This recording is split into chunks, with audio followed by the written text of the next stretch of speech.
Welcome to the Parsha Perspective. Each week, we will delve deep in a weekly Torah portion to find a practical and insightful way to enhance your daily life.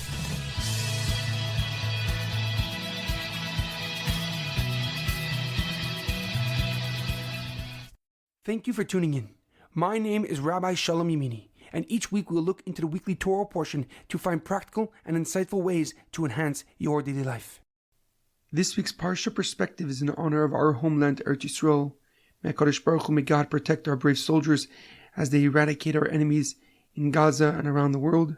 May God save all the hostages in Gaza from harm and return them home immediately. I want to wish a happy birthday to the 9-month-old baby Kfir, who was kidnapped by Hamas and is now past 1 year old, has 100 days and beyond since in captivity. This week's Parsha Perspective is in honor of the Refuah Shlema of HaRav Amitai Ben Shoshanna and all those who need to experience a speedy and complete recovery. This week's Parsha Perspective is in loving memory of Edward Ben Efraim, Shlomo Ben Edward, and Yirachmiel Daniel Ben Gedalia. May their souls be uplifted and may their memories be a blessing. This week's Torah portion is Parshas Bo, anticipate the Geula, anticipate the redemption. Before I begin, I would like to mention that this Shabbos is Yud Shevat, the anniversary of the Rebbe's leadership over the Chabad movement since 1951. The Lubavitcher Rebbe, Rav Menachem Schneerson, assumed the mantle of leadership just 1 year after his father-in-law, the previous Rebbe, had passed away. With immense dedication, the Rebbe set out to rebuild the Jewish people after the Holocaust. He sent thousands of rabbis to all parts of the globe to connect with every single Jew, and their vast commitment to Hashem, to God, and the mission that the Rebbe gave them changed world Jewry into the powerhouse it is today. And we mark this special day by rededicating ourselves to the mission the Rebbe set before us. Reignite the fire of every Jew. The Rebbe constantly emphasized that we are the last generation of exile and the first generation of Geula, of redemption, and may we merit the ultimate redemption and the coming of Mashiach. Our Parsha has the last 3 makas, the last 3 plagues that God struck the Egyptians for enslaving the Jewish people. The first plague was one of locusts. Swarms of grasshoppers descended upon Egypt and consumed all the crops and vegetation. And Paro relented and called Moshe to end the plague and stop the suffering. But no sooner had it completed, Paro's stubbornness kicked back in and he refused to release the Jewish people. In response, God struck the Egyptians with the next plague, complete and total darkness. The Egyptians couldn't see for 3 days, but could not move for the last 3 days as the darkness became extremely dense. When the plagues of locusts and darkness concluded, Paro called Moshe back and offered to let the Jewish people leave without their animals. When Moshe refused, Paro sent him away and warned him to never appear in his presence again, lest he be put to death. The last plague, the death of all firstborn, Makas Bachoris, began at midnight and wreaked havoc upon the Egyptian people.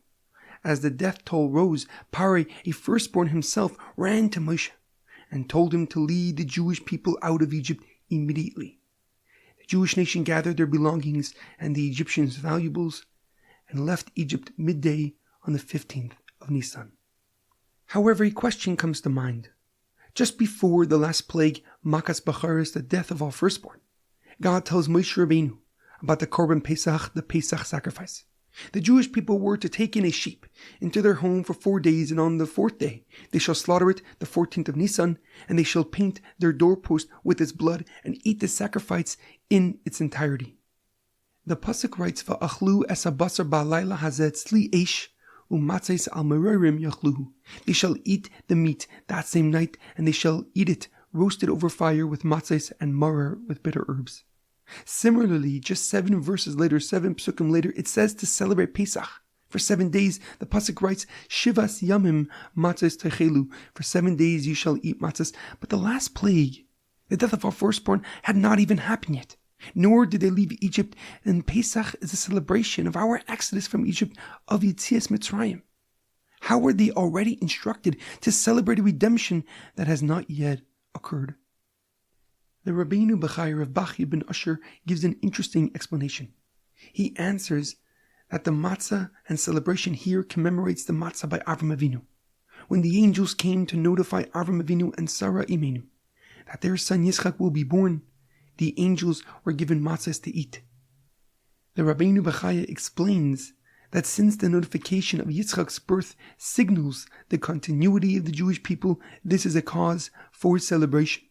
Before Yitzchak was born, Avram was told by God that his descendants would be enslaved but eventually freed to go to the Promised Land.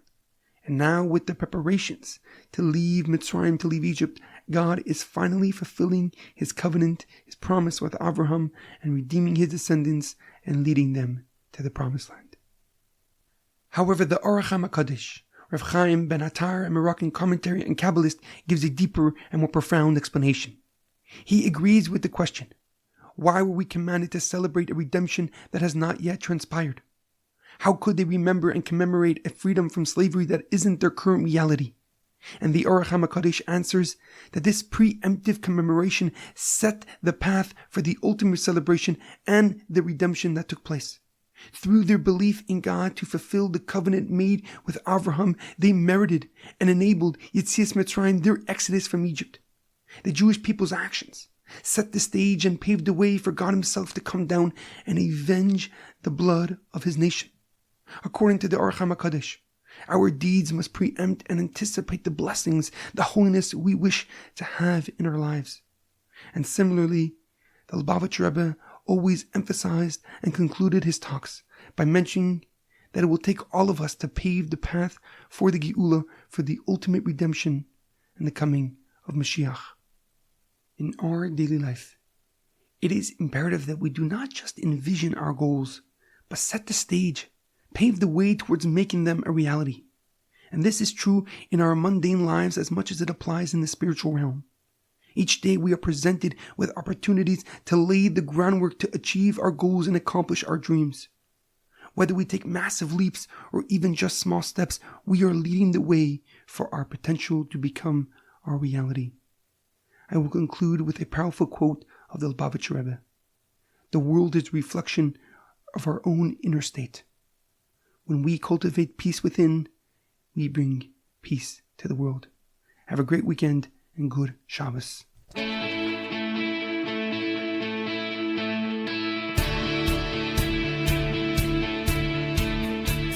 Thank you for tuning in to the Parsha Perspective.